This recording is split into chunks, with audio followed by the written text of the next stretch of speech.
Before we start off with the video, let's have a look at some general instructions.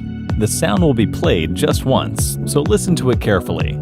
4 sets of options will be given. Answer before the time runs out. Then the correct answer will be displayed on the screen. Mark yourself and comment down your score out of 10.